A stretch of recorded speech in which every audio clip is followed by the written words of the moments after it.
Halo rekan-rekan semua, selamat datang di channel My Digital Thoughts. Nama saya Irving Huta Galung, dan di channel ini saya akan berbagi tips and trik seputar teknologi, baik yang saya dapatkan dari pekerjaan maupun dari kehidupan sehari-hari.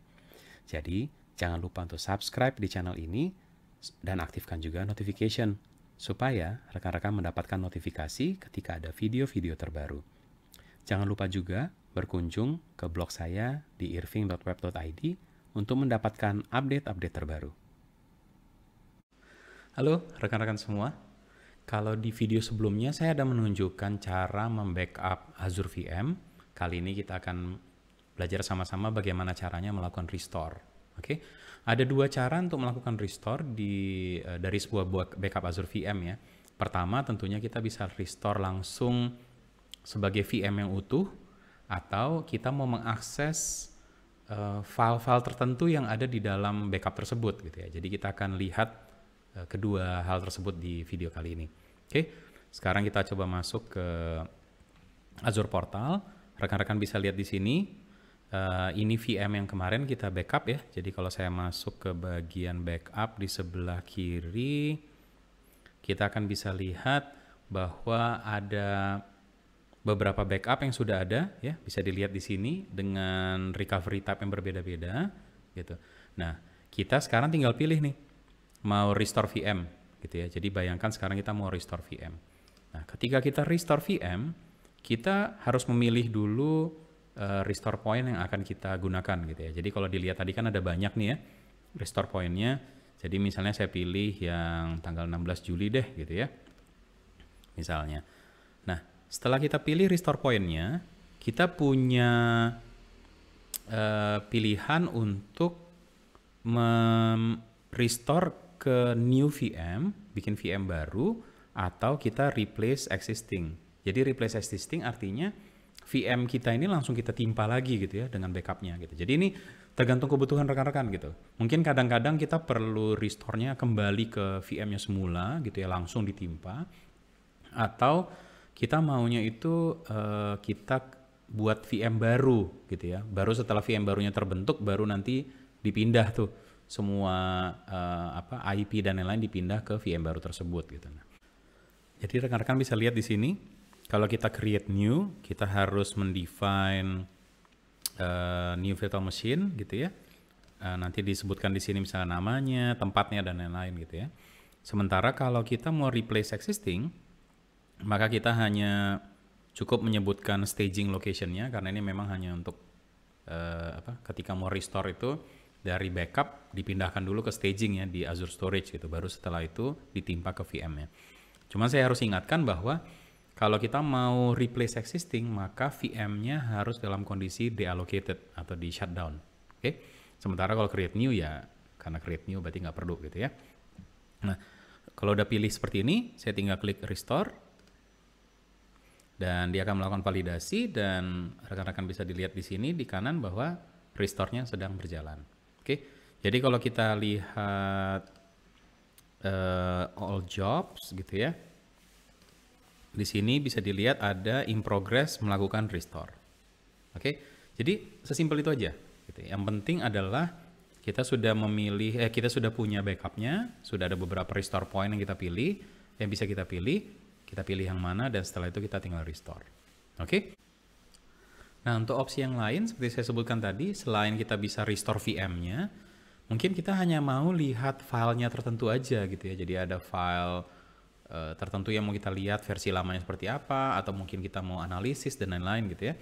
Jadi kalau tadi kita pilihnya restore VM di sini, sekarang kita akan pilihnya itu file recovery.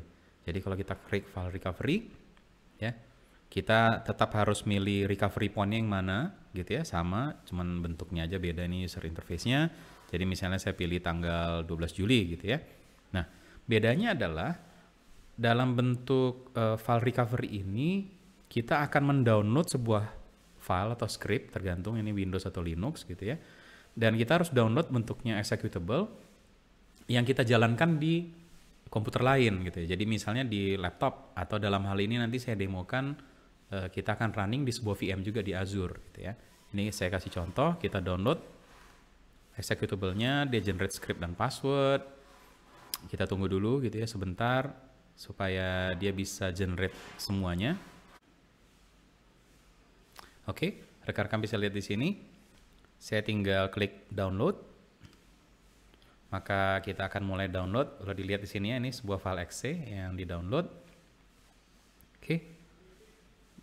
Dan di sini rekan-rekan bisa lihat ada password ya. Di sisi sebelah kiri ada password yang saya copy supaya nanti kita gunakan untuk menjalankannya gitu ya. Oke. Nah, downloadnya tadi masuk ke bagian downloads, masuk di sini. Ini file yang baru gitu ya. Saya copy.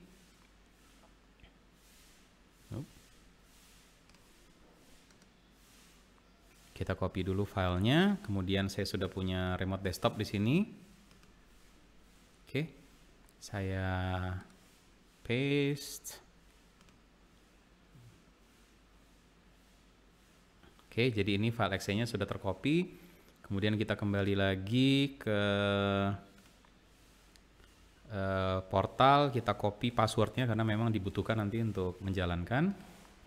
Kita kembali lagi ke remote desktop. Kali ini kita jalankan aja exe-nya. Oke, sebenarnya dia bentuknya itu command line gitu ya. Please enter the password. Kita paste di sini. Kita enter. Dan dia akan mulai. Nah, yang akan dilakukan sebenarnya oleh script ini atau exe ini adalah dia akan menghubungkan komputer ini dengan Azure Storage dan dijadikan bentuknya drive. Jadi di attach sebagai drive gitu ya. Already connected. Oke, yes. Jadi dia akan mount volumenya untuk disambungkan ke VM ini. Kemudian dia connect-nya pakai iSCSI by the way gitu ya. Kalau rekan-rekan pengen tahu detailnya. Dan kita tinggal tunggu nanti drive yang ada dari backup tersebut atau disknya itu akan di-mount sebagai sebuah drive di VM ini gitu ya. Kita tunggu aja.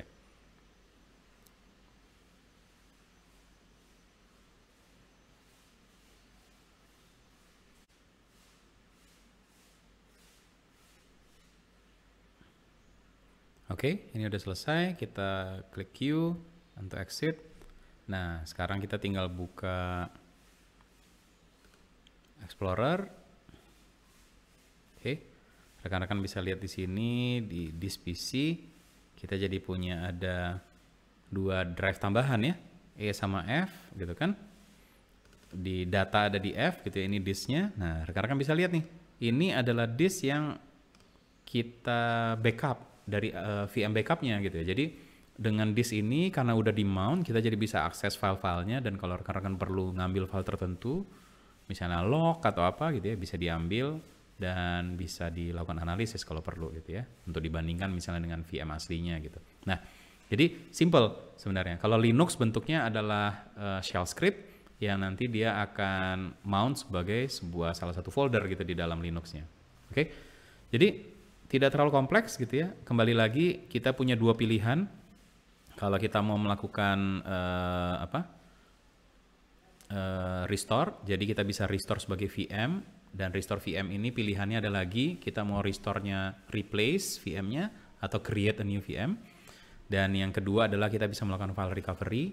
Caranya nanti adalah ada sebuah exe atau shell script yang akan kita download dan kita running di sebuah komputer gitu ya, mau komputer lokal atau VM. Nanti dia akan connect ke Azure Storage untuk akses ke backupnya, dan kita akan dapat disknya dalam bentuk mount gitu ya, sebagai drive di komputer kita. Jadi kita bisa akses filenya gitu. Oke, nah semoga penjelasan ini cukup untuk rekan-rekan semua, dan kita akan lihat lagi nanti di video-video selanjutnya untuk backup dan restore untuk yang lain, bukan cuma VM gitu ya, tapi misalnya app service, database, dan lain-lain. Oke, sampai jumpa kembali. Terima kasih karena sudah bergabung di channel My Digital Thoughts. Jangan lupa untuk subscribe di channel ini dan aktifkan juga notification supaya rekan-rekan mendapatkan notifikasi ketika ada video-video terbaru.